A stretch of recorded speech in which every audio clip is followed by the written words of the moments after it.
ओम नमो भगवते वासुदेवाय। दोस्तों खुश रहें, मस्त रहें। आज हम एकादशी तिथि के बारे में जानेंगे कि इस बार मार्गशीर्ष मास में एकादशी तिथि किस समय है, किस तारीख को पड़ेगी और क्या क्या शुभ मुहूर्त हैं। तो आइए दोस्तों जानते हैं एकादशी तिथि यानी 11 तिथि के बारे में कि इस बार मार्गशीर्ष मास में यह तिथि कब पड़ने वाली है। अभी तक अगर आपने चैनल को सब्सक्राइब नहीं किया है तो चैनल को सब्सक्राइब कर ले और कमेंट में जय श्री नारायण अवश्य लिखिएगा। तो चलिए शुरू करते हैं आज का वीडियो। एकादशी तिथि का बहुत महत्व है।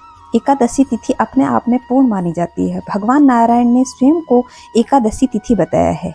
उन्होंने कहा है कि जो व्यक्ति एकादशी यानी 11 तिथि का व्रत करते हैं वह मुझे सबसे अधिक प्रिय होते हैं।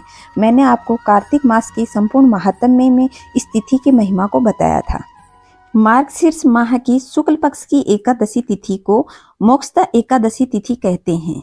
जैसा कि आपको नाम से ही स्पष्ट होता है, मोक्षदा यानी मोक्ष प्रदान करने वाली। इस एकादशी का व्रत करने से व्यक्ति को मोक्ष की प्राप्ति होती है। जो व्यक्ति मोक्षदा एकादशी व्रत करता है उसके जीवन में जितने भी पाप होते हैं उनसे उसे छुटकारा मिल जाता है और जीवन खुशहाली से भर जाता है। इस दिन भगवान नारायण भगवान दामोदर की पूजा की जाती है। दामोदर भगवान की पूजा धूप दीप नैवेद्य पूजा पदार्थ आदि से करनी चाहिए। भक्ति पूर्वक दामोदर भगवान का कीर्तन और जागरण करना चाहिए। उनको यह प्रार्थना करनी चाहिए, गोविंद मेरी यह प्रार्थना है, भूलूं मैं ना नाम तुम्हारा, निष्काम होके दिन रात गाऊं, गोविंद दामोदर माधवेती, गोविंद दामोदर माधवेती, हे कृष्णा हे यादव हे सखीती। इस प्रकार प्रार्थना करके मोक्षदा एकादशी का व्रत करना चाहिए। अब मैं आपको एकादशी व्रत की विधि बता देती हूँ कि किस तरीके से एकादशी का व्रत किया जाता है। इस दिन आपको सबसे पहले जब आप एकादशी का प्रारंभ होता है उस दिन से पहले वाले दिन आपको रात को सोने से पहले अपने दांतों को अच्छी तरीके से साफ स्वच्छ करके सोना चाहिए, जिससे हमारा जो अनाज हमने खाया है वह हमारे मुंह में न बचा रहे। और एक पहले दिन आप तुलसी के पत्ते अवश्य तोड़ कर रख लें, क्योंकि एकादशी के दिन तुलसी माँ के पत्ते नहीं तोड़े जाते हैं। तो आप पहले दिन वह पत्ते तोड़ लें। फिर अगले दिन सुबह ब्रह्म मुहूर्त में उठें, स्नान आदि करें और आप हो सके तो तुलसी के जड़ की मिट्टी अपने पानी में अवश्य डाल लें। हो सके तो तुलसी की जो पत्तों का पानी है वह भी आप अपने जल में मिलाकर स्नान कर सकते हैं। भगवान नारायण को तुलसी बहुत अधिक प्रिय है। उनका कोई भी भोग तुलसी माँ के पत्तों के बिना स्वीकार नहीं होता, इसलिए तुलसी की पूजा का विशेष महत्व है। इस दिन आप सुबह भी तुलसी की पूजा करें, शाम को भी तुलसी की पूजा करें। तो इस तरीके से आप है ना तुलसी का पानी उसमें मिला करके स्नान कर लें। उसके बाद आप अपने व्रत का पारण करें। हाथ में थोड़े से चावल और जल लेकर के आप कहें कि आज मैं एकादशी का व्रत का नियम ले रहा हूँ या प्रण कर रही हूँ, मेरा यह व्रत पूर्ण हो। इस तरीके से भगवान नारायण से अपने व्रत को पूर्ण करने के लिए प्रार्थना करें।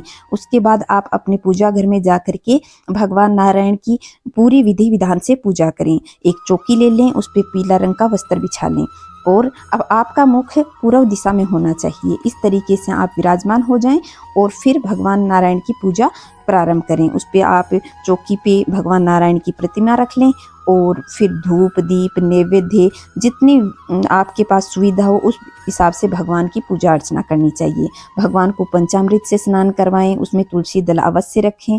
फिर पूजा के बाद भी भगवान को तुलसी दल अवश्य अर्पित करें। माना जाता है कि 5 से 7 दिन तक तुलसी दल बासी नहीं माना जाता, उनको गंगा जल से धो करके आप दोबारा भगवान नारायण पे अर्पित कर सकते हैं। तो इस तरीके से भगवान नारायण की विधि विधान से पूजा करें। फिर शाम के समय आपको भगवान नारायण की पूजा दोबारा से करनी होती है और तब आपको कहानी भी सुननी होती है। इस तरीके से आप पूजा कर लें। मैं इस चैनल पे आपको एकादशी तिथि की कहानी बता दूंगी, तो आप वहां से जाकर भी वह कहानी सुन सकते हैं। तो आइए आप जानते हैं कि इस बार एकादशी तिथि किस दिन पड़ने वाली है और कौन से शुभ मुहूर्त हैं। एकादशी तिथि का प्रारंभ 22 दिसंबर को सुबह 8:16 पर होगा और इस तिथि का समापन 23 दिसंबर को सुबह 7:11 पर होगा। इसलिए उदय तिथि के अनुसार एकादशी तिथि 22 दिसंबर को ही मनाई जाएगी।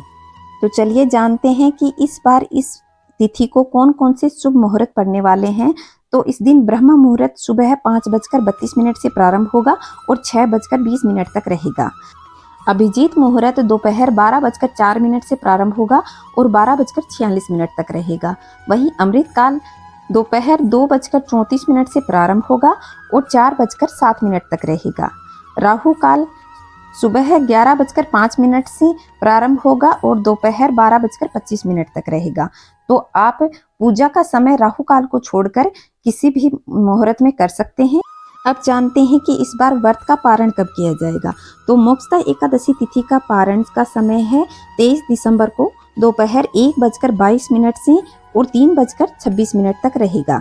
तो इस समय में आप अपने व्रत का पारण कर सकते हैं। पारण का मतलब है कि आपने जो व्रत किया है उसको खोल सकते हैं और भोजन आदि ग्रहण कर सकते हैं। इस बार मोक्षदा एकादशी तिथि पर 3 योग बन रहे हैं। इस बार कुबेर योग, धन लक्ष्मी योग और गज केसरी योग बन रहे हैं। इसलिए इस बार ये एकादशी तिथि बहुत ही खास रहने वाली है। इस दिन व्रत करने वाले को कुबेर जी का, धन लक्ष्मी जी का और गज केसरी जी का आशीर्वाद मिलेगा। इस दिन माँ लक्ष्मी का पूजन करें, कुबेर जी का पूजन करें और गज यानी हाथी का पूजन भी आप अवश्य करें। इससे आपको धन धान्य की वृद्धि होगी और खूब धन की प्राप्ति होगी। तो इस तरीके से आपको समझ में आ गया होगा कि एकादशी तिथि आपको कब करनी है, किस दिन इसका व्रत करना है।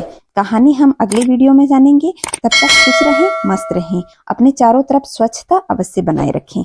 जय श्री नारायण दोस्तों।